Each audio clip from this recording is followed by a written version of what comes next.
The Adventures of Pinocchio by Carlo Collodi. Chapter 30. Coming at last out of the surprise into which the Fairy's word had thrown him, Pinocchio asked for permission to give out the invitations. "Indeed, you may invite your friends to tomorrow's party. Only remember to return home before dark. Do you understand?" "I'll be back in 1 hour without fail," answered the Marionette. "Take care, Pinocchio. Boys give promises very easily, but they as easily forget them." "But I am not like those others. When I give my word, I keep it." "We shall see. In case you do disobey, you will be the one to suffer, not anyone else." "Why?" "Because boys who do not listen to their elders always come to grief." "I certainly have," said Pinocchio, "but from now on I obey."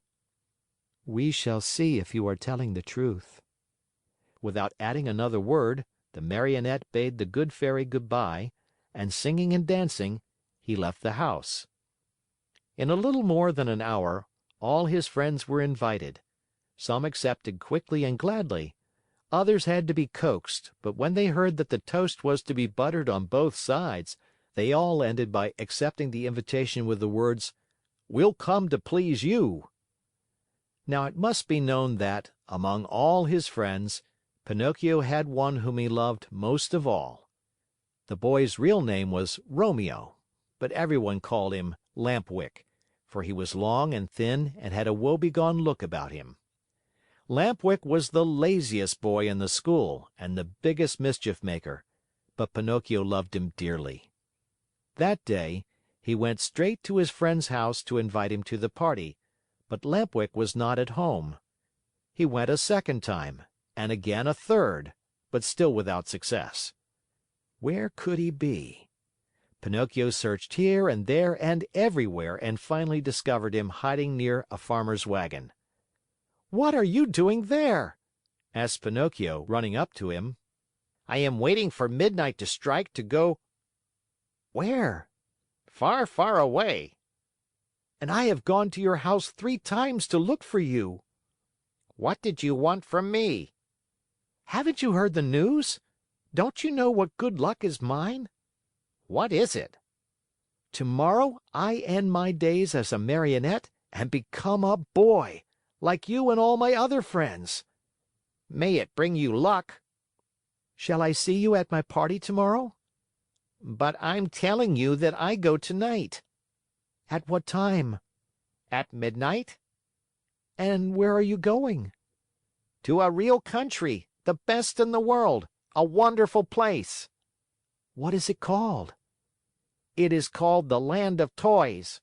Why don't you come, too?" "I? Oh, no." "You are making a big mistake, Pinocchio. Believe me, if you don't come, you'll be sorry. Where can you find a place that will agree better with you and me? No schools, no teachers, no books. In that blessed place there is no such thing as study. Here it is only on Saturdays that we have no school. In the Land of Toys, every day, except Sunday, is a Saturday. Vacation begins on the 1st of January and ends on the last day of December. That is the place for me. All countries should be like it. How happy we should all be!" "But how does one spend the day in the Land of Toys?" "Days are spent in play and enjoyment from morn till night. At night one goes to bed, and next morning the good times begin all over again. What do you think of it?" "Hmm," nodding his wooden head, as if to say, "It's the kind of life which would agree with me perfectly." "Do you want to go with me, then? Yes or no? You must make up your mind." "No, no, and again no. I have promised my kind Fairy to become a good boy, and I want to keep my word. Just see, the sun is setting and I must leave you and run. Good by and good luck to you." "Where are you going in such a hurry?" "Home. My good Fairy wants me to return home before night." "Wait 2 minutes more." "It's too late." Only 2 minutes. And if the Fairy scolds me? Let her scold. After she gets tired, she will stop," said Lamp Wick.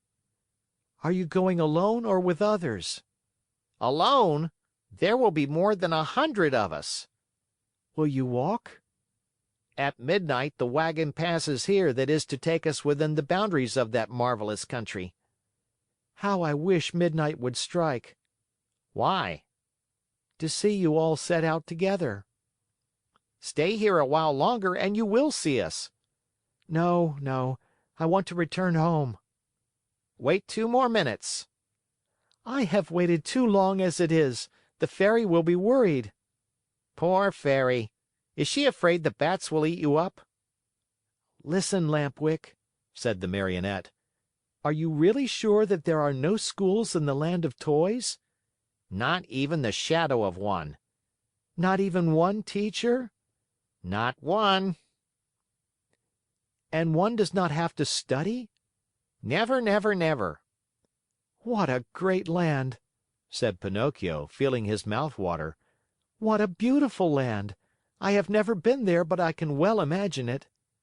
"Why don't you come too?" "It is useless for you to tempt me. I told you I promised my good Fairy to behave myself, and I am going to keep my word." "Goodbye, then, and remember me to the grammar schools, to the high schools, and even to the colleges, if you meet them on the way." Goodbye, Lamp Wick. Have a pleasant trip, enjoy yourself, and remember your friends once in a while." With these words, the Marionette started on his way home. Turning once more to his friend, he asked him, "But are you sure that, in that country, each week is composed of 6 Saturdays and 1 Sunday?" "Very sure." "And that vacation begins on the 1st of January and ends on the 31st of December?" "Very, very sure." "What a great country!" repeated Pinocchio, puzzled as to what to do. Then, in sudden determination, he said hurriedly, "Goodbye for the last time, and good luck!" "Goodbye." "How soon will you go?" "Within 2 hours." "What a pity! If it were only 1 hour, I might wait for you." "And the Fairy?" By this time I'm late, and 1 hour more or less makes very little difference." "Poor Pinocchio! And if the Fairy scolds you?" "Oh, I'll let her scold. After she gets tired, she will stop." In the meantime, the night became darker and darker. All at once in the distance a small light flickered. A queer sound could be heard, soft as a little bell, and faint and muffled like the buzz of a faraway mosquito. "There it is!" cried Lamp Wick, jumping to his feet. "What?" whispered Pinocchio. "The wagon which is coming to get me. For the last time, are you coming or not?" "But is it really true that in that country boys never have to study?" "Never, never, never." "What a wonderful, beautiful, marvelous country! Oh!" End of chapter.